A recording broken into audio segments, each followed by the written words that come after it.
লেবু খাওয়ার অনেক উপকারিতা সম্পর্কে জানা আছে নিশ্চয়ই। ভিটামিন সি এর অন্যতম উৎস হল এই লেবু। তাই নিয়মিত লেবু খেলে তা রক্ত স্বল্পতা দূর করতে কাজ করে। লেবুর শরবত কিংবা লেবু দিয়ে তৈরি ডিটক্স ওয়াটার পান করুন।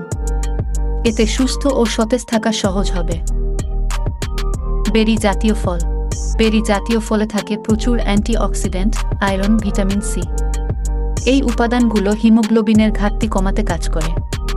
তাই বেরি জাতীয় ফল নিয়মিত খেলে তা দ্রুতই রক্ত স্বল্পতা দূর করতে কাজ করে। খাবারের তালিকায় এই ফল যোগ করে নিন, এতে উপকার পাবেন। তরমুজ। তরমুজ গ্রীষ্মকালের অন্যতম জনপ্রিয় ফল। টুকটুকে লাল এই ফল খেতেও ভীষণ সুস্বাদু। গরমের সময়ে এটি আপনার জন্য বিশেষ সহায়ক একটি ফল হতে পারে। এই ফলে থাকে প্রচুর ভিটামিন সি।